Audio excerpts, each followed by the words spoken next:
नमस्कार मित्रांनो, ही गाय गेल्या 4-5 दिवसापासून काही खात नव्हती आणि रिकम्बन्सी आपण ज्याला म्हणतो की जनावर एका जागेवर बसल्यानंतर त्याला उठताही येत नाही अशी त्याची परिस्थिती होती. तिला डायरियाचा पण प्रॉब्लेम होता मोठ्या प्रमाणामध्ये.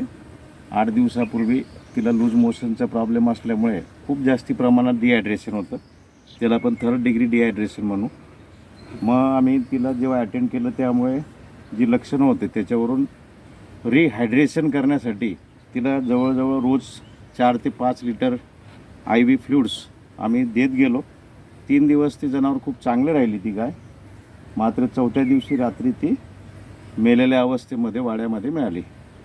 तर आज आम्हाला जी शंका होती की तिच्या पोटामध्ये प्लास्टिकच्या पिशव्या असाव्यात खूप मोठ्या प्रमाणामध्ये, असं आम्हाला शंका असल्यामुळे, कारण की ही गाय गावात चरणारी गाय होती आणि ती गोशाळेत त्या ओनरने दिलेली होती दान म्हणून.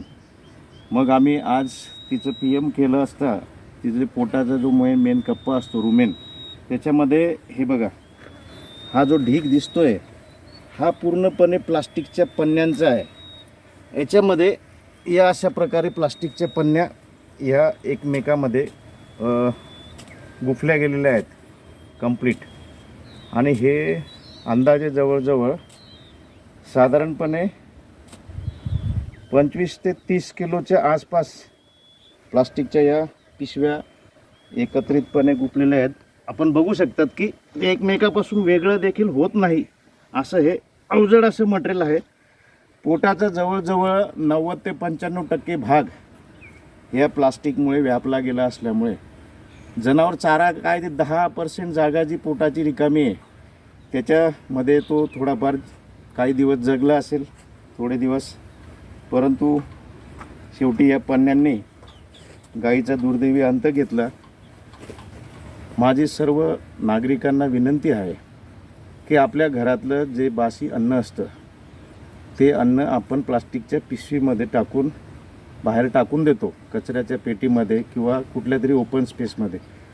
आणि मग हे फिरणारी जी जनावरं असतात ही अन्नाच्या शोधामध्ये त्या प्लास्टिकच्या पिशवीत, तिला ते स्मेलमुळे कळतं की याच्यात अन्न आहे, परंतु त्या प्लास्टिकच्या पिशवीतून ते अन्न सेपरेट करून प्लास्टिकची पिशवी बाजूला करणं काय त्याला पॉसिबल नाही होत. त्याच्यामुळे बऱ्यापैकी पिशवी सकट तशा प्रकारचं उष्ट अन्न जनावर खात राहते.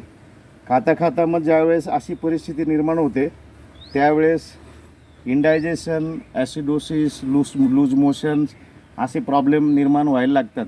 आपण उपचार करतो लक्षणांप्रमाणे, परंतु जर परिस्थिती एवढी गंभीर असेल तर ते जनावर दुरुस्त होणं दुरापास्तच नाही, अशक्यच गोष्ट आहे जवळपास मला वाटते.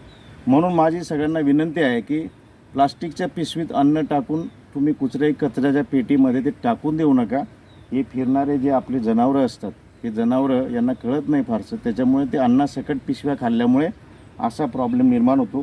तुम्ही पुन्हा एकदा बघू शकतात, या सगळं प्लास्टिक मटेरियल आहे, याचं वजन जवळजवळ 30 किलोपेक्षा जास्ती असेल. आम्ही ते आता कानकाट्याने मोजणार आहोत. त्याच्यामुळे पुनश्च एकदा विनंती की अशा प्रकारे प्लास्टिकच्या पिशवीमध्ये अन्न टाकून फेकू नका. धन्यवाद.